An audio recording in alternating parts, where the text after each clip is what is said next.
Lecture number 4, interactions in ecosystem. सबसे पहला है, इकोसिस्टम में दो तरह के इंटरेक्शन होते हैं ऑर्गेनिजम्स के दरमियान। अगर तो सेम मेंबर के दौरान कोई ना कोई ताल्लुक़ हो, कोई ना कोई लड़ाई झगड़ा हो या जो भी इंटरेक्शन हो, दोस्ती हो, जो भी हो, उसको हम इंट्रा स्पेसिफिक बोलते हैं। Interaction between member of same species is called intra specific. और अगर different member of different species है, अगर हमने कोई दाना डाला है तो सिर्फ अगर चूज़े खा रहे हैं तो वो सेम स्पीशी है, वो मतलब सब खा रहे हैं। लेकिन अगर हमने कोई दाना डाला है तो डिफरेंट स्पीशीज़ जैसे कुत्ता, बिल्ली और कौवे और चिड़ियाँ वगैरह आ जाएं तो वो डिफरेंट स्पीशीज़ हो जाएंगी। तो उनके सब के दरमियान जो इंटरेक्शन होगा उसको इंटर स्पेसिफिक इंटरेक्शन बोलेंगे। अब नेक्स्ट हमारे पास है कंपटीशन। सबसे पहला कंपटीशन है कि कुदरती वसाइल के लिए हर कोई जो क्या है मेहनत कर रहा है, जदोजहद कर रहा है। हर एक की ख्वाहिश यही है कि उसको कपड़ा मिले, रोटी मिले, मकान मिले, रहने की जगह मिले। तो इसी तरह कुछ एनिमल्स भी हैं जो आपस में फ़ाइट करते हैं रहने के लिए।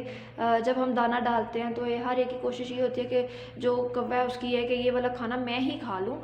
अब प्रीडेशन क्या होता है जी? इसमें दो डिफरेंट स्पीशीज़ के दरमियान ये ताल्लुक़ होता है, या प्लांट के दरमियान भी हो सकता है या एनिमल के दरमियान भी हो सकता है। अब इसमें होता क्या है कि अगर कोई फ्रॉग था, उसने प्रे किया है, उसने शिकार किया है किसी कीड़े का, तो जब उसने कीड़े का शिकार कर लिया है तो वो प्रीडेटर था। लेकिन अब उस फ्रॉग को खा लिया स्नेक ने,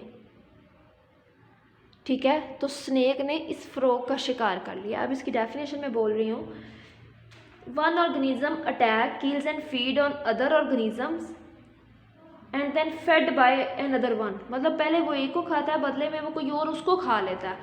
अब नेक्स्ट है सिम्बियोसिस। सिम्बियोसिस क्या होता है जी?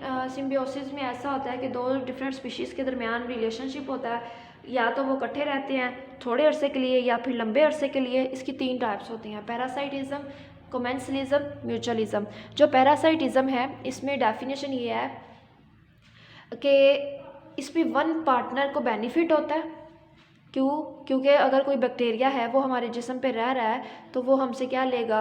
रहने की जगह लेगा, खाने को खाएगा, take food and shelter from living host, ठीक है? और बदले में हमें हार्म कर देगा। तो पैरासाइटिज्म में ये है कि एक स्पीशी रहने की जगह भी ले रही है, खा भी रही है, और बदले में हमें ही नुकसान पहुंचा रही है। पैरासाइट दो तरह के होते हैं, या तो टेम्परेरी या फिर परमानेंट। कुछ पैरासाइट होते हैं जो हमारी बॉडी में एंटर हो जाते हैं, इनसाइड रहते हैं, उनको बोलते हैं एंडोपैरासाइट। और कुछ होते हैं एक्टोपैरासाइट। अब कुछ पैरासाइट्स होते हैं जो एक्टो होते हैं, मतलब वो आउटसाइड दी बॉडी होते हैं। जैसे हमारे पास मच्छर है, वो खून चूसता है, रहने की जगह लेता है और बदले में हमें ही नुकसान पहुंचा के चला जाता है। लीच है जिसको हम जोंक बोलते हैं। और एंडोपैरासाइट जो हमारी बॉडी के इनसाइड होते हैं और बदले में हमें नुकसान पहुंचा रही होती है, जैसे वो टेपवार्म वगैरह। अब इसके बाद नेक्स्ट हमारा है म्यूचुअलिज्म। म्यूचुअलिज्म ये है कि ऐसा रिलेशन जिसमें दोनों जो पार्टनर है ना, उनको बेनिफिट हो रहा है, किसी एक को भी नुकसान नहीं हो रहा। राइजोबियम एक बैक्टीरिया है, ये पौधे की रूट्स में रहता है। ये उससे रहने की जगह लेता है पौधे से, और बदले में ये उसकी रूट्स में ना नाइट्रोजन को नाइट्रेट में फिक्स कर देता है, ठीक है? नाइट्रोजन को नाइट्रेट में फिक्स कर देता है, लिहाजा दोनों का ही काम हो जाता है। कोमेंसलिज्म में क्या है जी?